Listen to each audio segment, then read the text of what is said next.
पंच कल्याणक प्रतिष्ठा महोत्सव के अंतर्गत आप सब गर्भ कल्याणक मना रहे हैं। सामान्य रीत्या गर्भ धारण की क्रिया को पाप की क्रिया और एक सांसारिक क्रिया के रूप में माना जाता है, लेकिन आज हम आप सब भगवान के इस गर्भधारण पर उत्सव मना रहे हैं और उस गर्भ धारण की क्रिया को गर्भ कल्याणक के रूप में देख रहे हैं। आखिर क्यों? ये इसलिए कि भगवान का ये अंतिम गर्भ है और भगवान का ये गर्भावतरण सारे जगत के कल्याण के लिए है। हर कोई जो इस धरती पर जन्म लेता है, मां के गर्भ से बाहर आना होता है, लेकिन ज्यादातर लोग तो जन्म मरण के चक्र में ही उलझे रहते हैं। भगवान ने अपने जीवन की क्रमिक साधना के बल पर अपनी चेतना को उस ऊंचाई पर पहुंचाया कि आज उनका ये गर्भधारण सारे जगत के कल्याण का कारण बन रहा है और लोग उस घटना को गर्भ कल्याणक के रूप में मना रहे हैं। सवाल है, ये क्षमता, ये योग्यता कैसे आई? भगवान में ये योग्यता एकाएक नहीं आई, ये उनकी क्रमिक साधना का सुफल है।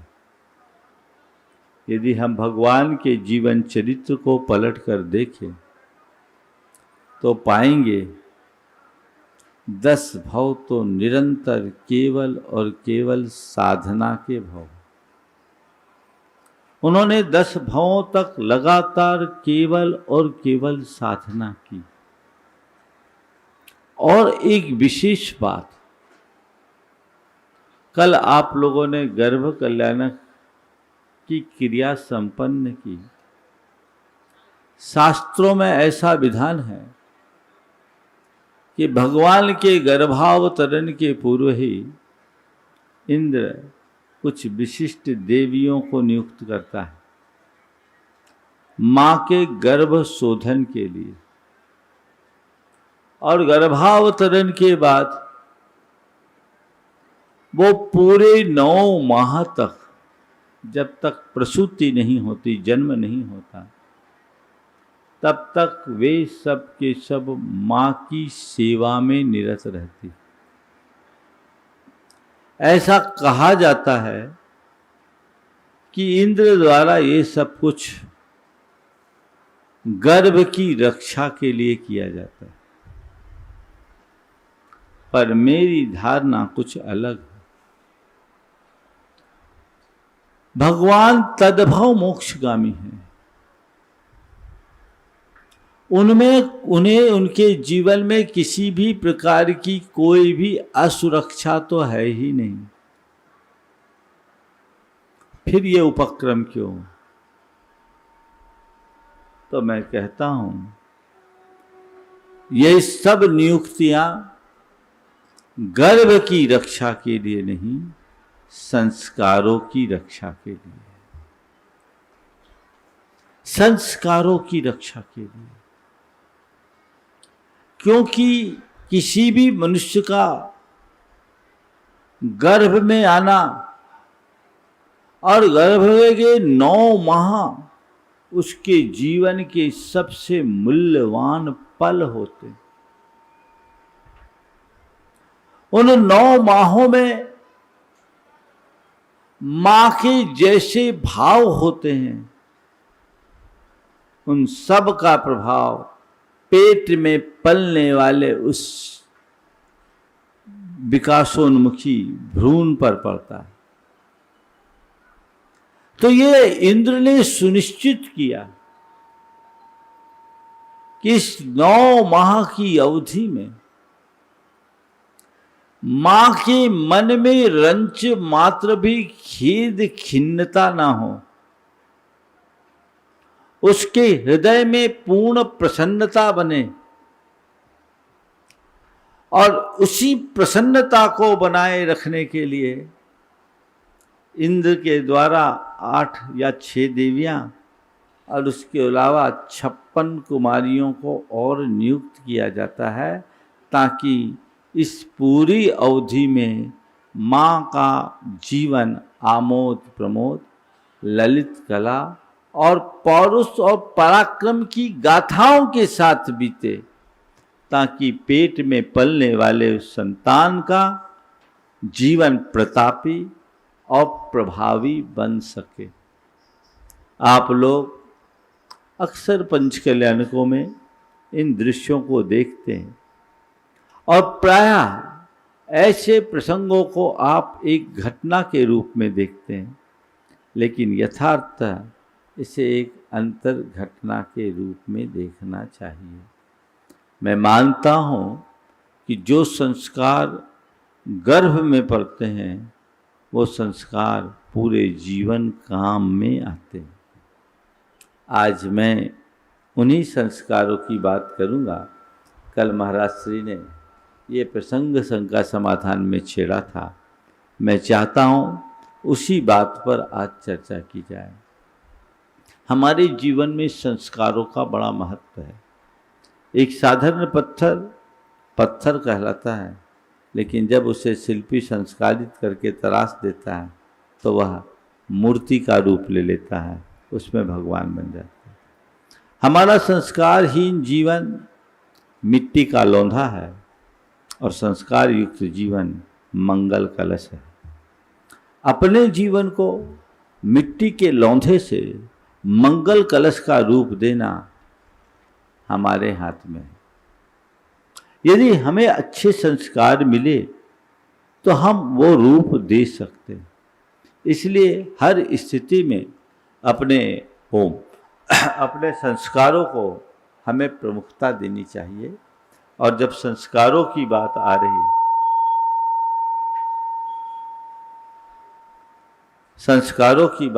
है, तो आज मैं 4 संस्कार की बात करूंगा। सबसे पहला है गर्भ संस्कार, दूसरा है गृह संस्कार, तीसरा है समाज संस्कार और चौथा है धर्म संस्कार। गर्भ संस्कार से लेकर धर्म संस्कार तक, जिसमें ग्रह और समाज भी बीच में जुड़े हैं, जब ये चारों प्रकार के संस्कार से हमारा जीवन मंडित होता है, तब सच्चे अर्थों में हम अपनी आत्मा का सम्यक उत्थान कर पाते हैं। पहला है गर्भ संस्कार। हमारे शास्त्रों में गर्भ से ही संस्कार डालने की बात की गई, लेकिन युग की कैसी विडंबना है, लोग गर्भ का ही संस्कार कर रहे हैं। कैसी विडंबना! जो एक जीता जागता इंसान है और आज की इस आधुनिकता की अंधी दौड़ में लोग करनी अकरनी का विचार किए बिना महान कुकृत्य कर रहे हैं। गर्भ कल्याणक के इस दिन में मैं आप सबसे कहूंगा कि गर्भ में संस्कार डालने की बात तो अभी मैं करूंगा, पर पहला ये प्रण लो कि मैं गर्भ में पलने वाले शिशु को जन्म लेने का अधिकार दूंगा। गर्भ में उसका संस्कार नहीं। थोड़ा सोचो, तुम्हारे गोद में पलने वाले बच्चे के प्रति तुम्हारे मन में कितना प्यार होता है कि नहीं? गोद में पलने वाले शिशु के प्रति असीम प्यार और कोख में पलने वाले शिशु की हत्या, ये कैसा मातृत्व है? कभी विचार किया? उसका अपराध क्या है? यही ना कि तुम्हारी इच्छा के विरुद्ध आया है। जब तुम्हारी इच्छा थी ही नहीं तो ये कर्म किया क्यों? बीज क्यों बोया? अगर बीज बोया है तो फल खाने की भी तैयारी होनी चाहिए, और यदि ऐसा नहीं करते तो ये महान अनर्थकारी है। पंच कल्याणक के इस महोत्सव में मैं आप सबसे कहूंगा, पहला प्रण ये ले कि अपने जीवन में मैं गर्भपात जैसा कुकृत्य न करूंगा, न किसी के करने में अनुमोदना करूंगा। ये कोई साधारण ऑपरेशन नहीं है, ये हत्या है, और कोरी हत्या नहीं, जघन्यतम हत्या है। ये हत्या एक शिशु की हत्या नहीं, ये हत्या करुणा की हत्या है, ये हत्या अहिंसा की हत्या है, ये हत्या धर्म की हत्या है, ये हत्या वंश की हत्या है, और ये मातृत्व की हत्या है। इससे बचो। और कई बार तो ऐसी भी बातें सामने प्रकाश में आई जिससे रोंगटे खड़े हो जाए। आप सोचो कि ऐसा कृत्य करने वाले कितने जघन्य अपराध कर भागी बनते। मैं उदयपुर में था, एक महिला आई, उसके साथ 17 साल का एक बच्चा था।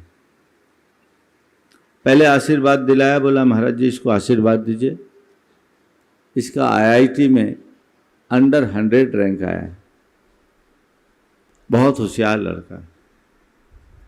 बच्चे को आशीर्वाद दिलाया, बच्चा बाहर गया और अचानक फूट फूट कर रोने लगी।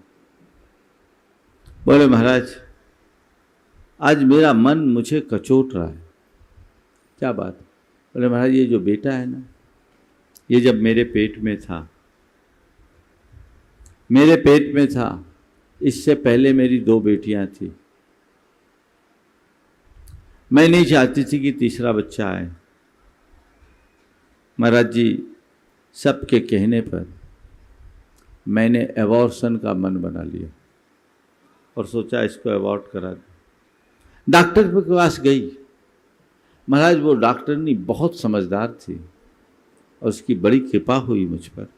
उसने मुझे समझाया और कहा कि ऐसा मत करो, जो बच्चा है उसको आने दो, जो होगा सो अच्छा होगा, और ऐसा करोगे तो तुम्हारे लिए बहुत सारे कॉम्प्लिकेशंस भी होंगे।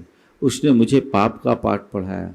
महाराज मुझे उसकी बात समझ में आ गई। मैं पति और ससुराल वाले की इच्छा के विरुद्ध मैंने तय किया, अब जो होगा उस बच्चे को जन्म दूंगी। और महाराज जब बच्चा हुआ तो बेटा देखकर सब फूले न समाए। और महाराज जी ये बेटा इतना होनहार बेटा निकलेगा, किसी ने कल्पना नहीं की। आज ये IITN है और आगे बढ़ कर के क्या करेगा कह नहीं सकते। पहले अटेम्प्ट में इसने IIT में अंडर 100 में अपना सिलेक्शन प्राप्त किया।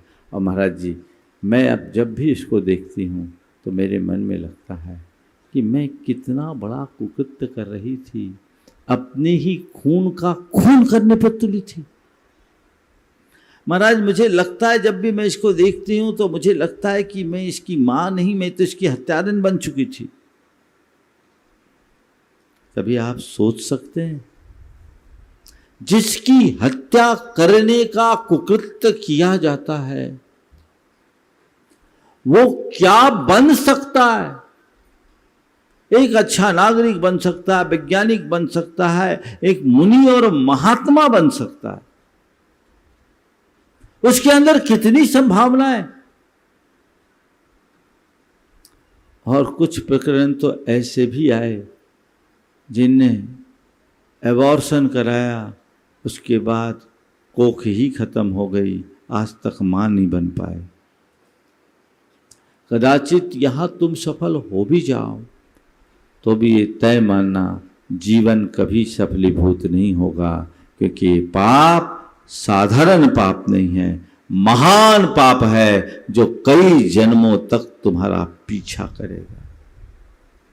इसलिए आज ये संकल्प लीजिए कि गर्भ कल्याणक के अवसर पर जितने लोग यहाँ प्रत्यक्ष रूप से सुन रहे हैं और जो परोक्ष रूप से इस कार्यक्रम को सुन रहे हैं, ये संकल्प ले कि हम गर्भपात जैसा कुकृत्य कभी नहीं करेंगे, न किसी की करने की अनुमोदना देंगे। हाँ, कभी कोई जच्चे और बच्चे के जान पर खतरा हो जाए तो मैं उस बात के लिए कुछ नहीं कहता, लेकिन आज जिस तरह के कुकृत्य हो रहे हैं वो कतई उचित नहीं है, घोर निंदनीय है। और मैं तो ये कहता हूँ, जिन लोगों ने अपने जीवन काल में ऐसा कृत्य किया है, जब तक वो प्रायश्चित न ले ले तब तक न तो मुनिराजों को आहार देने के अधिकारी हैं, न ही भगवान का अभिषेक करने के अधिकारी हैं। उस दंपति को और उनके साथ सहयोगियों को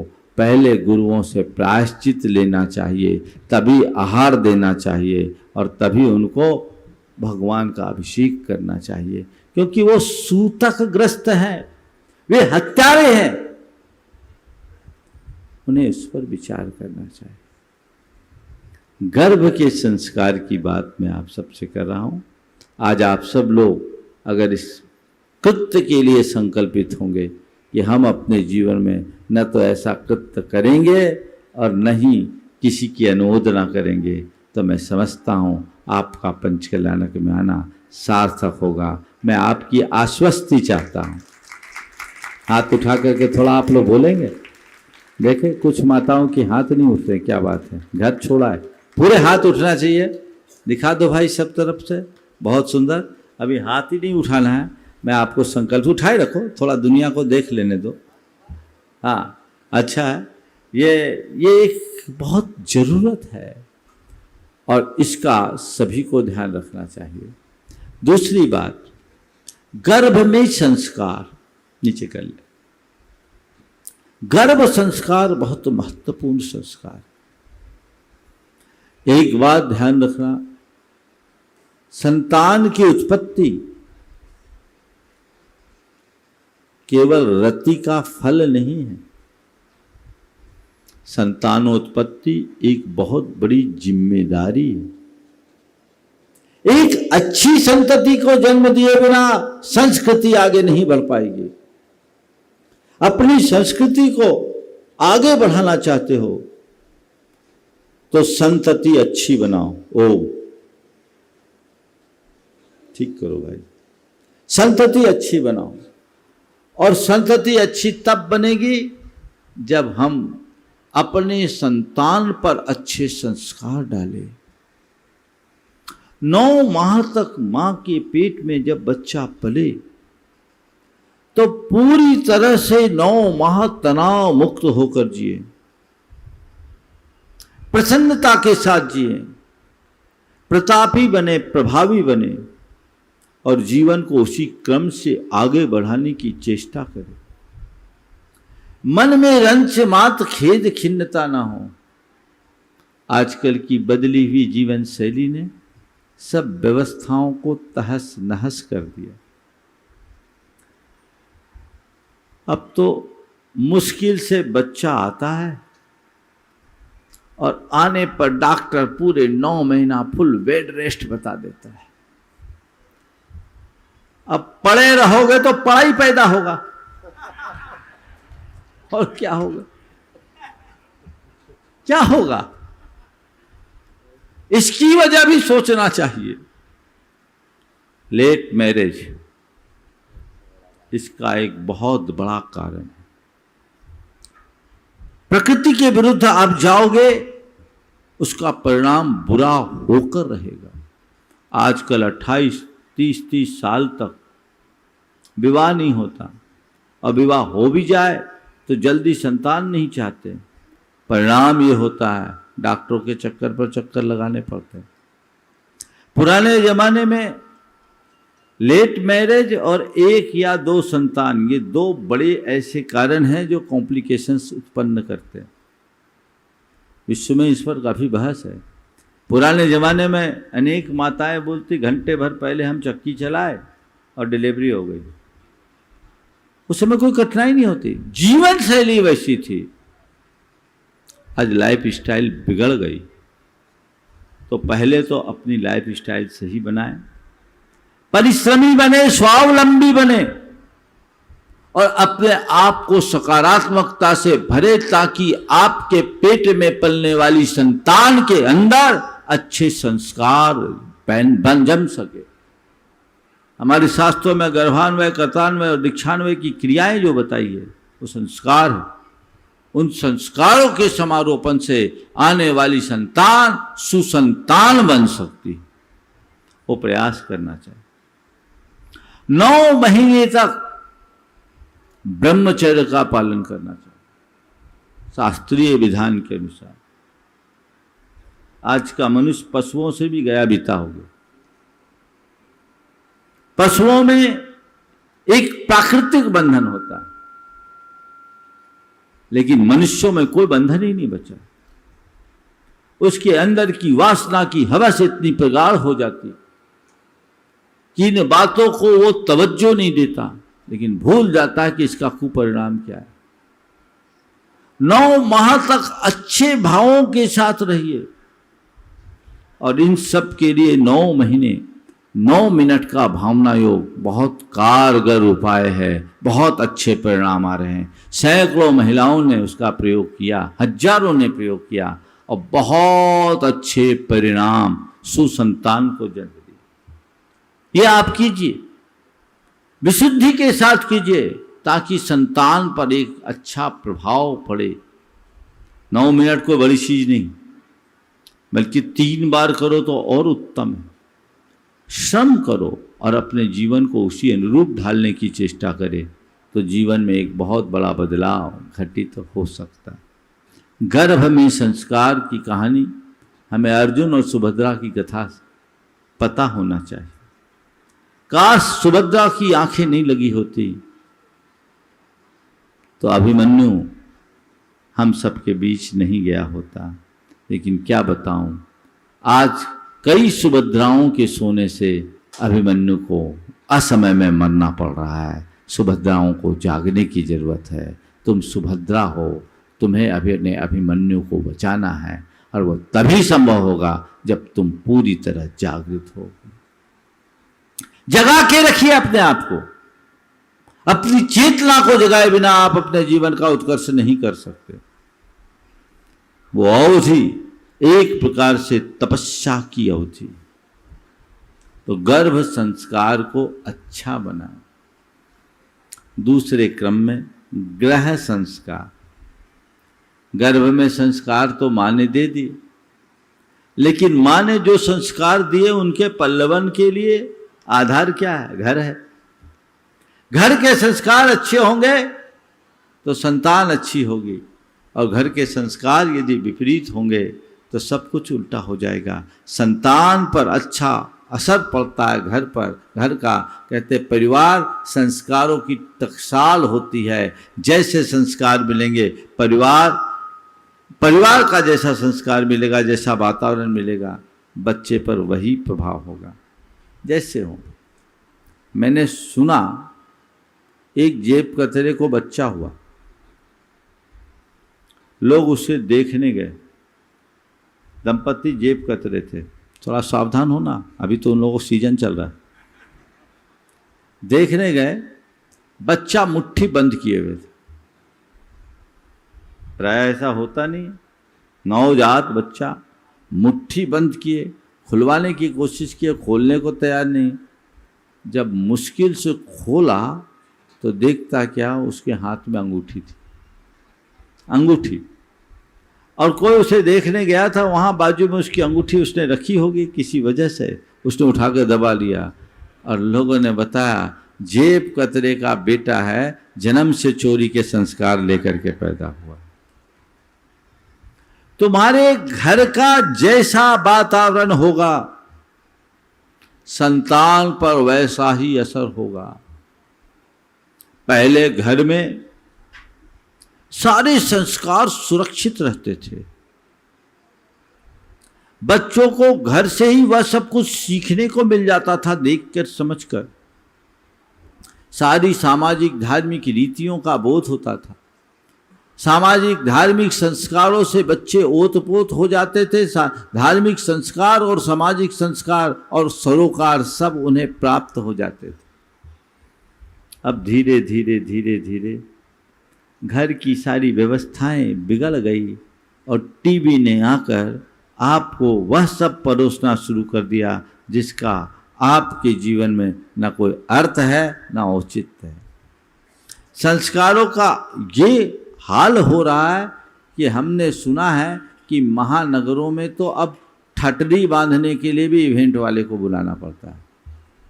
आज की पीढ़ी को ये भी पता नहीं कि कोई मर जाए तो उसका अंतिम संस्कार कैसे करे। परंपराएं छिन्न हो रही है, मूल्य लुप्त हो रहे हैं। ऐसी स्थिति में क्या होगा? पहले इन सब चीजों को महत्व दिया जाता था क्योंकि संयुक्त परिवार था, प्रेम परस्परता और सहजीवन की हमारी प्रवृत्ति थी। उन सब चीजों से लोग सीखते थे एक दूसरे को देखकर। अब वो सब चीजें खत्म हो गई और हर व्यक्ति का चित्त पूरी तरह आत्म केंद्रित हो गया और व्यक्ति की दृष्टि पदार्थोन्मुखी होते जा रही है। इसने हमें पूरी तरह से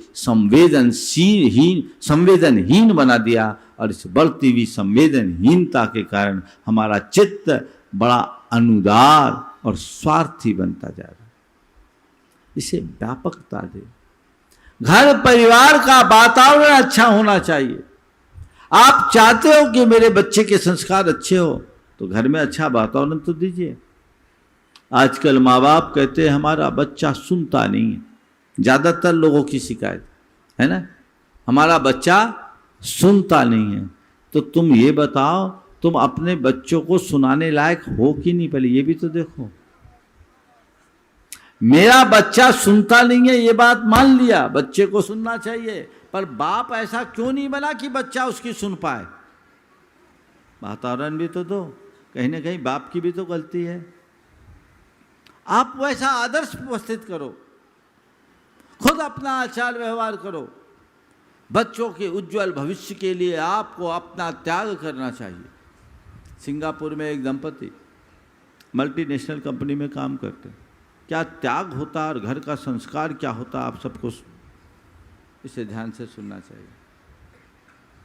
उस दंपति ने जब पेट में बच्चा आया, पहला बच्चा आया, तय किया इस बच्चे के भविष्य को सुरक्षित रखने के लिए हम लोगों को संयम रखना होगा और ये तय कर लिया कि ऑफिस पीरियड के अलावा हम इंटरनेट का प्रयोग नहीं करेंगे।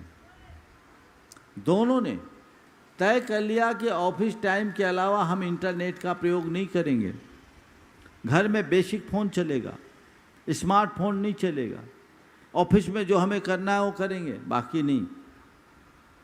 उसके बाद उनका बच्चा 3 साल का था। मेरे सामने वो बच्चा था और एक दूसरे का बच्चा था, वो मोबाइल पकड़ा हुआ था। उसने उसकी मम्मी से कहा, आंटी इतने छोटे बच्चे को आप मोबाइल दे रहे हो, ये अच्छी बात नहीं है, इससे रेडिएशन होता है, इसके लिए अनहेल्दी होगा। एक 3 साल का बच्चा दूसरे को सिखा रहा है। जब मैंने ये देखा मुझे बहुत अच्छा लगा और आश्चर्य भी हुआ। तब उनके माता पिता ने बोला, महाराज ये हम लोगों ने त्याग किया है और ये तय कर लिया कि जब तक हमारा बच्चा बड़ा नहीं होगा हम ऑफिस से बाहर इंटरनेट का प्रयोग नहीं करेंगे। एक माँ बाप ये है और आज की माँ पिता ऐसे हैं कि बच्चा थोड़ा रोए तो मोबाइल पकड़ा दो। आप ऐसा करके अपराध नहीं कर रहे क्या? आपको विचार करना है, आप अपने बच्चों के माता पिता हो या शत्रु, विचारने की बात है। अपने जीवन में संयम चाहिए, तब जीवन में बदलाव घटित होगा। चीजें आप पकड़ा करके बैठोगे और आप कहोगे कि बच्चा इन चीजों के लिए मचलता है, बच्चा उससे दूर रहे, बच्चा तो वही अपनाएगा जो आप चाहते हैं। संस्कार देने के लिए आपको खुद समझदारी का परिचय देना होगा और समझदारी के परिचय के साथ साथ अपने बच्चों के साथ स्नेह और समय भी देना पड़ेगा। आज घर परिवार में संस्कारहीनता का एक बड़ा कारण यह है कि माता पिता के पास बच्चों के लिए समय ही नहीं, समय का अभाव, सब व्यस्त हैं। मैं आप सबसे कहता हूँ, बच्चों के लिए आप अगर कुछ इन्वेस्ट करना चाहते हैं तो सबसे बड़ा इन्वेस्टमेंट है समय का। उन्हें समय दो, और कुछ दो या ना दो। आज के बच्चे इतने तेज होते हैं कि बाकी चीज़ें तो वो खुद सीख लेंगे, पर समय ही नहीं, स्नेह ही नहीं, तो बच्चे आगे बढ़ेंगे कैसे? उनके हृदय में वो संस्कारशीलता आएगी कैसे? घर का वातावरण अच्छा बनाइए, कुलाचार के प्रति दृढ़ता लाइए। पहले कुलाचार के प्रति प्रतिबद्धता थी। कोई भी क्रिया अगर कुलाचार के विरुद्ध होती थी तो परिवार में उसकी सख्त आपत्ति होती थी, और उसका परिणाम होता था दूसरा कोई सोच भी नहीं सकता था। आजकल कुलाचार का तो कोई अर्थ ही नहीं समझते। ध्यान रखना, जिस घर में कुलाचार है वहाँ कभी दुराचार नहीं होगा, और जहाँ कुलाचार की उपेक्षा होगी दुराचार को रोक नहीं सकोगे। कुलाचार का दृढ़ता से पालन बहुत जरूरी है, उसको आप अपनाइए। मद्य मांस मधु का त्याग, रात्रि भोजन का त्याग, अपने ये तो खान पान की बात है, और अहिंसा, करुणा के प्रति लगाव जुड़ाव हमारे कुलाचार का अंग है, जिसे हर घर में पूरी तरह से पुष्ट करके रखना चाहिए। जब तक ये सब होगा तब तक सब कुछ सुरक्षित है, और इसके अभाव में सब तहस नहस हो जाने वाला है। तो कुलाचार के प्रति अपनी दृढ़ता जगाइए। लोग इनको आप कहते हैं तो ओल्ड फैशन हो गया, ये पुराने जमाने की बात हो गई। नहीं, ये सदा सदा के लिए रखने योग्य है। और मैं आपको बताऊं, आज भी बहुत सारे लोग हैं जो भारत से बाहर रहते हैं, लेकिन भारत से बाहर रह करके भी अपने संस्कारों और सरोकारों को सुरक्षित करके रखें, क्योंकि उनके हृदय में धर्म के प्रति लगाव है, और धर्म के प्रति लगाव होने के कारण आगे बढ़ते हैं और जीवन आगे बढ़ा करके देखते हैं। आपको सुनकर आश्चर्य होगा, प्रामाणिक समूह बहुत अच्छा काम कर रही है, और अमेरिका की जो प्रामाणिक समूह है NRI पाठशाला पर, उनने बच्चों को अहिंसा से जोड़ने के लिए एक ट्रेनिंग दिया, घर में चॉकलेट बनाने, अहिंसक चॉकलेट, और सैकड़ों की संख्या में बच्चे उसमें सम्मिलित हुए। उनने उसे सीखा, परिवार के लोग सीखे और अपने घर में प्रयोग करना शुरू कर दिया। क्यों? हमें अपने घर को अहिंसक बनाए रखना है। ये संस्कार की प्रेरणा थी। जिनके घर में प्रेरणा है वो चलते हैं। और आप लोग, अरे अपना तो आजकल तो सब चलता है, क्या कहते हो आप? आजकल तो सब चलता है। चलता है कहकर धर्म को ही चलता कर दोगे तो तुम भी चलते पुर्जे हो जाओगे। किस काम का? चलता नहीं है, वही चलना चाहिए जो चलने योग्य है। जो चलन के योग्य नहीं उसे कतई स्वीकार नहीं करना चाहिए। यहाँ उपस्थित सभी लोग ये सुनिश्चित करें कि हम अपने गृह संस्कार को किसी भी अर्थ में खंडित नहीं होने देंगे, उसे संभाल कर रखेंगे। तब आप अपने जीवन में कुछ अच्छा कर पाएंगे। लेकिन ये स्थितियां भी बिगड़ते जा रही। लोग इनका ध्यान ही नहीं दे रहे। गृह संस्कार की बात कहते बोलते तो हमारे बच्चे में संस्कार आए, लेकिन चाहते नहीं हो कि संस्कार आए। एक सज्जन मेरे पास अक्सर आते थे, रविवार का दिन था, एक दिन विलंब से आए। मैंने पूछा क्यों भाई, क्या बात है, आज विलंब से क्यों आए? बोले महाराज नई पीढ़ी का प्रभाव। मैंने पूछा क्यों, क्या बात है? बोले महाराज बच्चे के कारण लेट हो गई। मैंने क्या हुआ, बच्चे को लाना चाहते थे, वो आना नहीं चाह रहा था क्या? बोले नहीं महाराज, वो आना चाह रहा था इसलिए लेट हो गया। आना चाह रहा था इसलिए लेट हो गया? बोले हाँ, वो आना चाह रहा था, और जब वो आना चाह रहा था तो मेरी पत्नी ने कहा इसको मत ले जाओ, महाराज टॉप के हैं, एक ही बेटा है, कहीं चक्कर में आ गया तो हाथ से निकल जाएगा। अब ये हाल है तुम्हारा। पहले तो चाहते हो कि महाराज के संपर्क में बच्चा आए, थोड़ा सुधर जाए, और ज्यादा सुधरने लगे तो कहते ज्यादा ना सुधरे। बड़ा बुरा हाल है। जब तक तुम्हारी सोच सही नहीं होगी जीवन आगे नहीं बढ़ेगा। तीसरे क्रम में मुझे बात पूरी करना है, समाज संस्कार। हमारे समाज में पहले सारे सामाजिक संस्कारों और सरोकारों के प्रति प्रतिबद्धता होती थी। पुराने जमाने में कोई भी लोग अपनी सामाजिक मर्यादा के विरुद्ध कोई कृत्य नहीं करते थे, और यदि कोई कृत्य हो जाता तो उसे सामाजिक स्तर पर दंडित किया जाता था। लोगों को बड़ा डर था। मुझे एक बार नागपुर के परिवार पंचायत के अध्यक्ष ने कहा था कि महाराज, हम अपना पुराना रिकॉर्ड देख रहे थे तो उसमें मिला एक आदमी ने बाजार में कचौड़ी खा ली थी तो उसके विरुद्ध पंचायत बैठी थी। सवाल कचौड़ी खाने का नहीं, सवाल प्रतिबद्धता की। उसने अशुद्ध कचौड़ी खाई, इसलिए इस पर विचार हुआ। यानी ये सोचो, हमारे लोग कितने ज्यादा अपने संस्कारों के प्रति प्रतिबद्ध थे। और आज यदि कोई किसी की हत्या भी कर दे तो समाज में कोई फर्क पड़ने वाला नहीं है। कहां थे, कहां आ गए। सामाजिक व्यवस्थाएं चरमरा गई है, ऊपर से नीचे तक पाश्चात्य संस्कृति का अंधानुकरण हो रहा है। लोगों की सोच और प्रवृत्तियां पूरी तरह विकृत होते जा रही है। इसका परिणाम सामने है, सामने है। सब तरफ तो हाहाकार दिख रहा है।